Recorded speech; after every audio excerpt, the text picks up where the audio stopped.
এখনকার দিনে শুধুমাত্র বিএ ডিগ্রি পাস করে কিছু করা যায় বলে আমার মনে হয় না। তো হ্যালো, আমি সায়ন দাস। আর আজকে আমারই সারাদিনের ভিডিও তোমাদের সঙ্গে শেয়ার করব, যে আমি সারাদিন কি কি করে কাটাই। তো সকালবেলা উঠেই সবাই মানুষ যেটা করে আমিও সেটাই করলাম, খাওয়া দাওয়া করলাম, ফ্রেশ হয়ে একদম সকাল সকাল উঠে খাওয়া দাওয়া করে নিয়ে বেরিয়ে গেলাম আমি আঁকাতে। পাশের পাড়াতে আঁকানো ছিল বাড়িতে। তো সেই স্টুডেন্টের বাড়িতে চলে গেলাম তাকে আঁকানোর জন্য। গিয়ে দেখি স্টুডেন্ট রেডি হয়ে বসে আছে, তাকে কাজ দিলাম, সে তার কাজ করলো। যে জায়গাগুলো তার ভুল হচ্ছিল আমি দেখিয়ে দিচ্ছিলাম, বুঝিয়ে দিচ্ছিলাম। তো যতটা কাজ হলো, হওয়ার পর বললাম বাকিটা পরের দিন করবে বলে আমি স্টুডেন্টকে টাটা বলে বেরিয়ে পড়লাম বাড়ির উদ্দেশ্যে। এবার বাড়ি এসে দেখলাম ডিম কলা নেই। তো আমার ডিম কলা লাগবে, তো চলে গেলাম আনতে। নিয়ে এলাম, নিয়ে এসে চান করলাম, ফ্রেশ হলাম, ফ্রেশ হয়ে বসলাম পুজো দিতে। ঠাকুরকে ফুল দিলাম, ভোলে বাবার মাথায় জল দিলাম, ধূপ দেখালাম, দেখিয়ে শান্তি মনে পুজো আর্চা কমপ্লিট করে তারপর রেডি হলাম। রেডি হয়ে আমি বসে গেলাম খেতে। তো খাবার মধ্যে যা যা ছিল তোমরা দেখতেই পাচ্ছ, আমি আলাদা করে বললাম না। খেয়ে দে ব্যাগপত্র গুছিয়ে নিয়ে বেরিয়ে পড়লাম কম্পিউটারে। তো বৃষ্টি হচ্ছিল হালকা হালকা, সেই জন্য টোটো করে বেরিয়ে পড়লাম।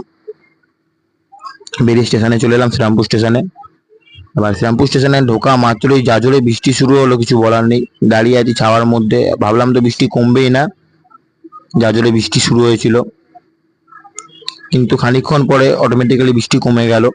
তারপর ট্রেন ধরলাম। ট্রেন ধরে এসব মনোরম পরিবেশ দেখতে দেখতে জানলার ধারে বসে চলে গেলাম আমি কম্পিউটারের উদ্দেশ্যে। তো সেই স্টেশনে নেবে যে ভাইটা আমার সঙ্গে যায় তার সঙ্গে দেখা হলো, দুজন মিলে একসঙ্গে চলে গেলাম কম্পিউটার সেন্টারে। তো ভিতরে আর আমি কোনো ভিডিও করিনি। ভিতর থেকে বেরিয়ে একটা আপেল খেলাম, তারপর মাথায় এলো হ্যাঁ ব্যাগে তো একটা কলা আছে, ওটা ভিডিও করে নিই। তো কলা খাওয়ার ভিডিওটা করতে করতে চলে এলাম বাড়িতে। ট্রেন ধরে বাড়িতে এসে যা খাবার ছিল তোমরা দেখতে পাচ্ছ, এই খাবার কমপ্লিট করলাম। কমপ্লিট করে একটু রেস্ট নিলাম। রেস্ট নেওয়ার পর 100 গ্রাম দই খেয়ে নিলাম। খেয়ে ব্যাগপত্র গুছিয়ে 5টা আমার মুখে দিয়ে বেরিয়ে গেলাম আঁকানোর উদ্দেশ্যে। আর এখানে আমি আঁকাতেও যাব, প্লাস একসঙ্গে আঁকিয়ে থেকে বেরিয়ে ডাইরেক্ট জিমে যাব। তো সেই রাস্তায় বেরিয়ে পড়লাম। আঁকাতে গিয়ে যে কটা স্টুডেন্ট এসেছিল, দুজন আসেনি। তো তাদেরকে বাদ দিয়েই বাইরে যারা যারা এসেছিল তাদেরকে শিখিয়ে নিয়ে আমি বেরিয়ে পড়লাম জিমের উদ্দেশ্যে। রাস্তার লোককে সাইড দিয়ে পাশ কাটিয়ে ভিডিও করতে করতে জিমে এসে পৌঁছে গেলাম। তো জিমে ঢুকবো। জিমে ঢুকে আজকে ছিল আমার চেস্ট ডে।